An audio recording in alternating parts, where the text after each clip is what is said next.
Les jeunes de la dernière génération que nous sommes pourraient vous dire, en regardant les émissions de télévision, « Parle à ma main ». Lorsqu'une situation devient difficile et compliquée, dans notre génération actuelle, on dirait « Parle à ma main ».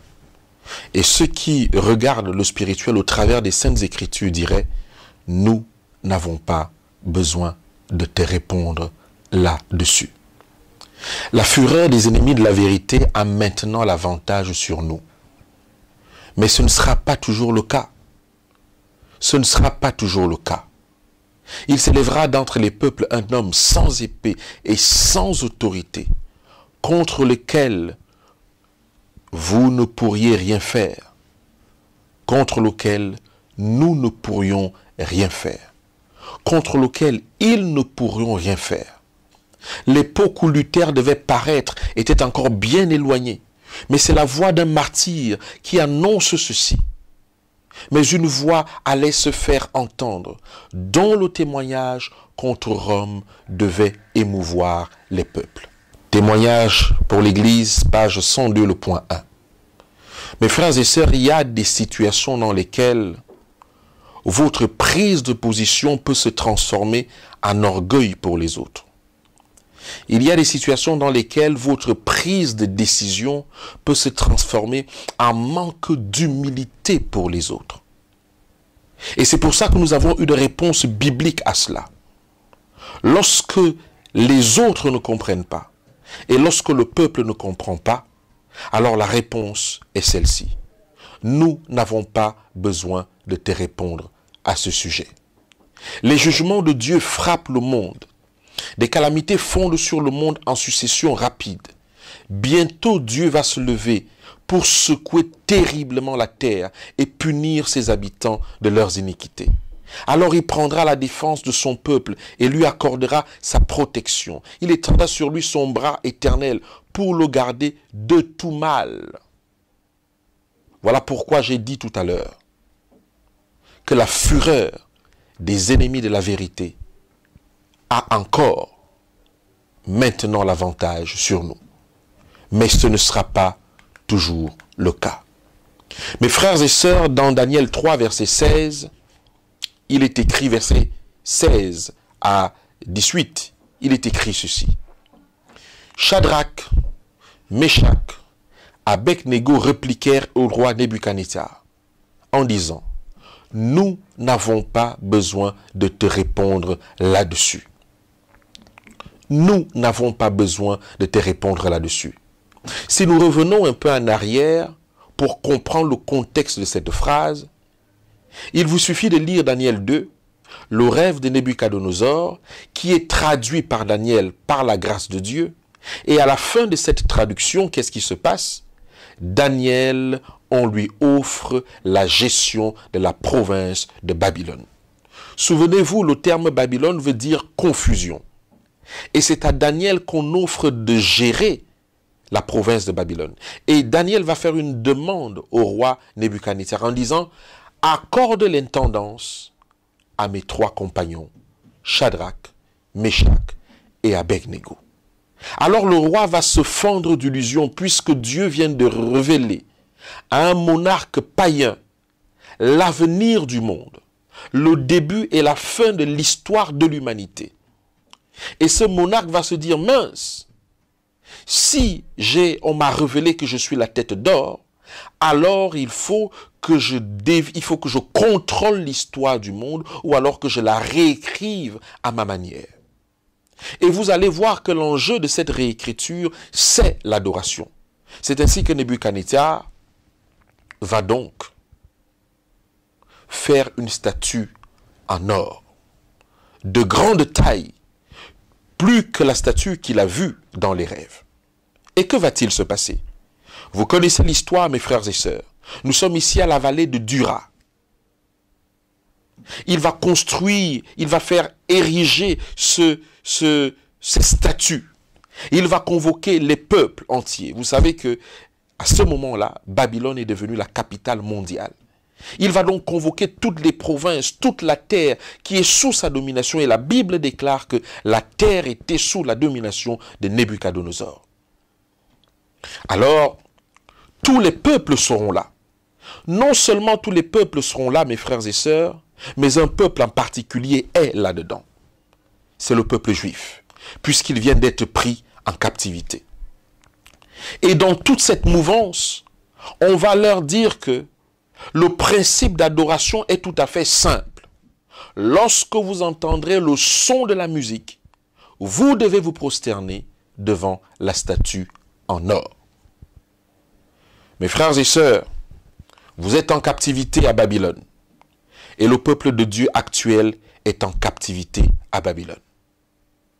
Vous avez peur pour votre vie, alors même que Dieu vous a dit que pour le temps que vous allez passer là, vous devrez prier pour le bien de cette ville. Mais là, il s'agit d'une adoration.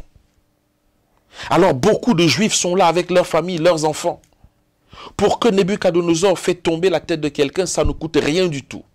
Juste une parole venant de lui et votre tête est coupée. Vous voulez vivre heureux. Vous ne voulez pas perdre votre mari, vos enfants. Vous ne voulez pas rentrer en guerre, d'autant plus que vous êtes déjà en captivité à Babylone. Alors tous les Juifs vont s'agenouiller devant la statue en or. Tous les Juifs. La Bible déclare qu'il n'y a que 3 personnes qui étaient déjà détestées par les Babyloniens eux-mêmes, puisqu'ils avaient ravi leur place selon l'esprit de prophétie. Et ces 3 personnes, c'est Shadrach, Meshach et Abednego. Ils vont rester debout. Et on va venir rapporter au roi que ce sont les 3 Hébreux que tu as donné l'intendance de la province de Babylone qui refusent de s'agenouiller devant la statue. Ils ne veulent pas adorer tes dieux. Remarquez le principe d'adoration. Il suffit d'entendre la musique et vous adorez. Et c'est ça le principe de l'écuménisme. Il suffit d'entendre la musique, des chants que nous chantons tous au nom de Jésus, et vous êtes priés d'adorer. Alors les 3 Hébreux vont se mettre debout.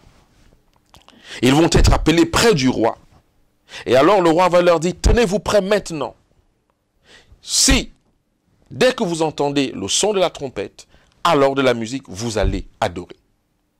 Écoutez, mes frères et sœurs, la réponse de Shadrach, de Meshach et Abednego. Ô roi Nebuchadnezzar, nous n'avons pas besoin de te répondre là-dessus. Mesdames et messieurs, frères et sœurs, est-ce de l'orgueil cette réponse? Pour vous et moi, ce serait de l'orgueil. Pour vous et moi, ce serait être hautain. Pour vous et moi, ce n'est pas respecter l'autorité. Écoutez bien, lisons bien la réponse. Nous n'avons pas besoin de te répondre là-dessus. Et il continue en disant au verset 17, « Voici notre Dieu, que nous servons peut nous délivrer de la fournaise ardente, et il nous délivrera de ta main, ô roi. » Et ils disent quelque chose au verset 18, « Sinon, sache, ô roi, que nous ne servirons pas tes dieux. » En d'autres termes, même si notre Dieu ne nous délivre pas de ta fournaise, nous ne servirons pas tes dieux. Mes frères et sœurs, voici le message. À tous ceux qui veulent nous entraîner dans l'écuménisme, la réponse biblique est, nous n'avons pas besoin de te répondre là-dessus. À tous ceux qui nous ont proposé de l'argent pour cesser de parler, notre réponse est, nous n'avons pas besoin de te répondre là-dessus. À tous ceux qui nous calomnient injustement, parce que nous gardons la doctrine des pionniers, nous disons, nous n'avons pas besoin de te répondre là-dessus. À tous ceux qui nous insultent, à tous ceux qui nous crachent dessus, simplement parce que nous voulons rester sur la plateforme, nous disons, nous n'avons pas besoin de te répondre là-dessus. Mais quel est cet orgueil de ce groupe de personnes, Shadrach, Meshach et Abednego, qui devant une population mondiale sont les seules 3 personnes à dire non, alors que tout le monde est à genoux. Quel orgueil pour ces personnes. On pourrait les qualifier de tous les noms aujourd'hui. On pourrait même dire qu'ils n'étaient pas des serviteurs de Dieu, parce qu'ils ont osé affronter Nebuchadnezzar. La réponse est, nous n'avons pas besoin de te répondre là-dessus. Mes frères et sœurs, Acte 5, verset 29 déclare, Pierre et les apôtres répondirent, lorsqu'ils furent dans la même situation que Shadrach, Meshach et Abednego, il faut obéir à Dieu plutôt qu'aux hommes. Et Galates 5, verset 6 à 10 nous déclare, je m'étonne que vous vous détourniez si promptement de celui qui vous a appelé par la grâce de Christ, pour passer à un autre évangile. Non pas qu'il y ait un autre évangile, mais il y a des gens qui vous troublent et qui veulent renverser l'évangile de Christ. Mais quand nous-mêmes, nous dit Paul, quand un ange du ciel annoncerait un autre évangile, que celui que nous avons prêché, qu'il soit anathème. Nous l'avons dit précédemment, et je le répète à cette heure, si quelqu'un vous annonce un autre évangile que celui que vous avez reçu, qu'il soit anathème. Et maintenant, est-ce la faveur des hommes que je désire ou celle de Dieu? Est-ce que je cherche à plaire aux hommes?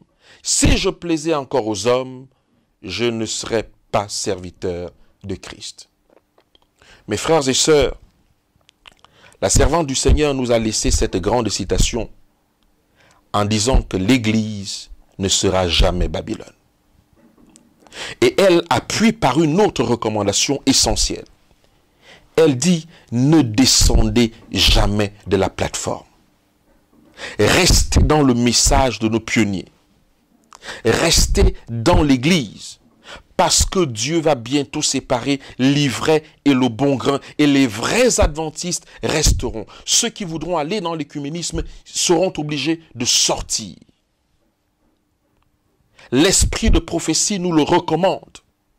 Restez sur la plateforme, quoi qu'il arrive. Mesdames et messieurs, mes frères et sœurs, restez sur la plateforme. C'est un acte de foi. Restez sur la plateforme. Si ça ne va pas dans une communauté locale, allez dans une autre. Changez.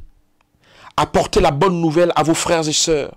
Parlez-leur de la vérité et demandez-leur de rester accrochés à Christ par l'Écriture et par l'Évangile qu'il nous a donné. C'est un conseil très important. Ne descendez pas de la plateforme. Et si on vous jette dehors de la plateforme, revenez. Il faut que Dieu vous trouve à l'intérieur, sur la plateforme. Parce que c'est de là, mes frères et sœurs, que partiront l'Église triomphante. Mes frères, je voudrais vous laisser avec ceci. Aujourd'hui, le monde a surtout besoin d'hommes. Non pas d'hommes qui puissent s'acheter ou se vendre, mais d'hommes qui soient fidèles et honnêtes dans l'intimité de leur âme. D'hommes qui ne craignent pas d'appeler le péché par son nom, dont la conscience est aussi fidèle au devoir comme la boussole l'est au pôle. D'hommes qui tiendraient pour la justice et la vérité, même si l'univers devrait s'effondrer. Vous trouvez cela dans Éducation, page 55. Même si l'univers devrait s'effondrer. Mes frères et sœurs, nous nous sommes tus trop longtemps. Et les choses commencent à dégénérer. Il est possible que vous ne reconnaissiez plus votre Église. Il est possible que les décisions qui y seront prises d'ici 2020 et plus soient des décisions iniques. Mais souvenez-vous, l'Église ne sera jamais Babylone. Et vous ne devez pas descendre de la plateforme. Je voudrais adresser cette prière pour vous et pour moi.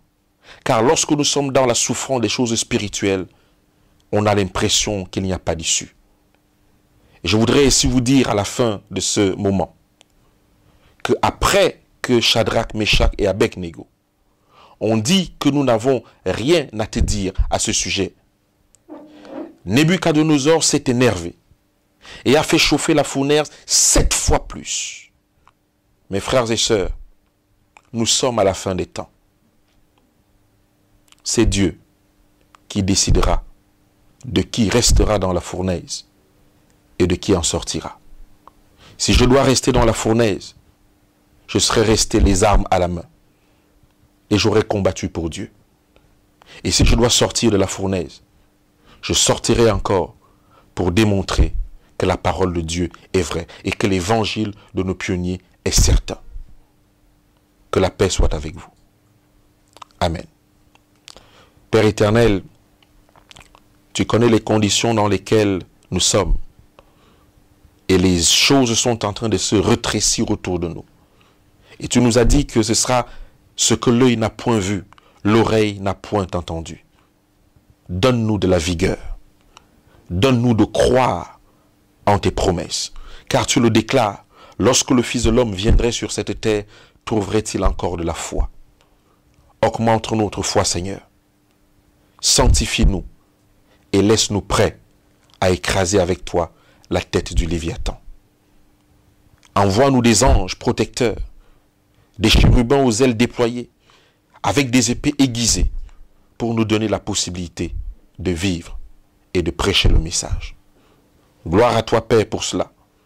Nous te remercions et nous te prions pour la délivrance de ton peuple, dans le nom de Jésus-Christ. Amen.